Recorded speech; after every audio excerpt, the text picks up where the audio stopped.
पश्चिम बंगाल चुनाव 2026 को लेकर सियासी घमासान तेज हो गया है और आरोप प्रत्यारोप का दौर अपने चरम पर पहुंच चुका है। जी हां, ताजा घटनाक्रम में भारतीय जनता पार्टी का एक प्रतिनिधि मंडल चुनाव आयोग पहुंचा, जहां उन्होंने ममता बनर्जी और उनकी पार्टी तृणमूल कांग्रेस के खिलाफ गंभीर शिकायत दर्ज कराई।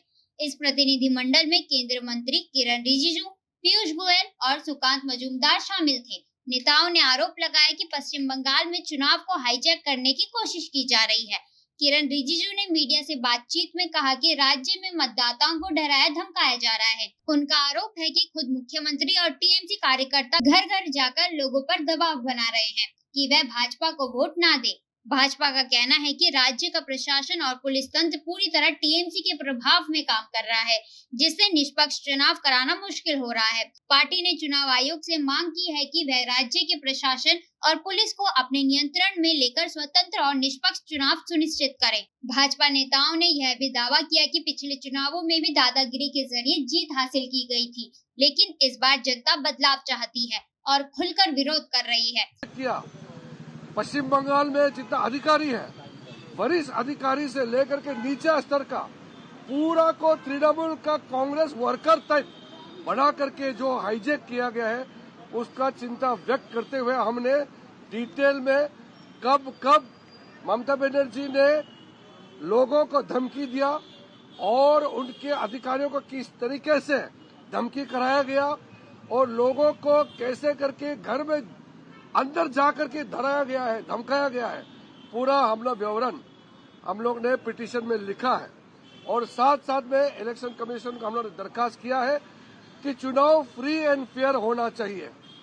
पिछले 3 इलेक्शन में तृणमूल ने जो दादागिरी करके चुनाव जीता है, इस बार ऐसा नहीं होना चाहिए, क्योंकि चुनाव लोगों का मर्जी से मतदान करने का एक अवसर है। ये लोकतंत्र में एक वोटर का अधिकार है, उसको कोई नहीं छीन सकता है।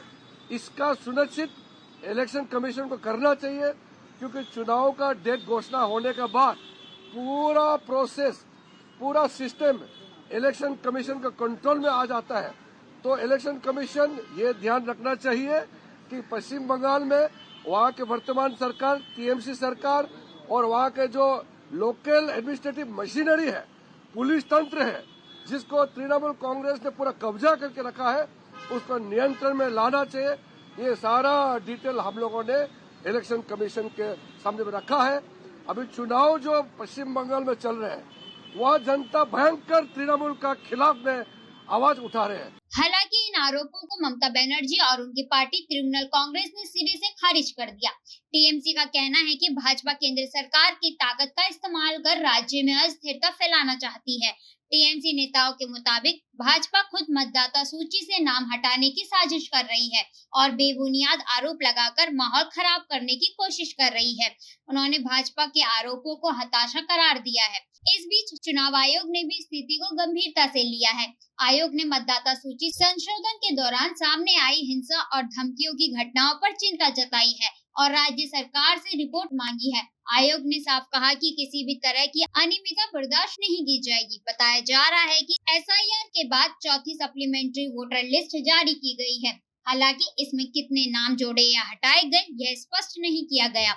पहले की सूची में करीब 60 लाख नाम निर्णयाधीन बताए गए हैं। विश्लेषकों का मानना है कि 2026 का बंगाल चुनाव बेहद अहम है और इसे सेमीफाइनल की तरह देखा जा रहा है। एक तरफ भाजपा 2021 की हार का बदला लेना चाहती है, तो दूसरी तरफ टीएमसी अपनी सत्ता बचाने के लिए पूरी ताकत झोंक रही है। चुनाव में मुद्दे भी तेज हो गए हैं। भाजपा जहां राष्ट्रीय सुरक्षा, घुसपैठ और भ्रष्टाचार जैसे मुद्दों को उठा रही है, वहीं टीएमसी इसे बंगाल बनाम केंद्र की लड़ाई के रूप में पेश कर रही है। इसके अलावा भाजपा और कांग्रेस के कुछ उम्मीदवारों ने भी आरोप लगाया कि राज्य में सरकारी योजनाओं का लाभ लोगों तक सही तरीके से नहीं पहुंच रहा और सरकार भत्तों पर ज्यादा निर्भर हो गई है। कुल मिलाकर पश्चिम बंगाल में चुनावी माहौल बेहद तनावपूर्ण बना हुआ है। आरोप प्रत्यारोप के बीच अब सबसे बड़ी जिम्मेदारी चुनाव आयोग पर है कि वह निष्पक्ष, स्वतंत्र और शांतिपूर्ण चुनाव सुनिश्चित करे।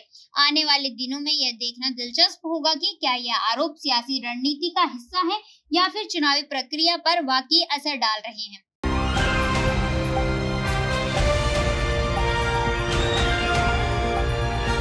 दिल्ली, हरियाणा, उत्तर प्रदेश, राजस्थान की हर खबर के साथ देखते रहिए न्यू इंडिया न्यूज नेटवर्क।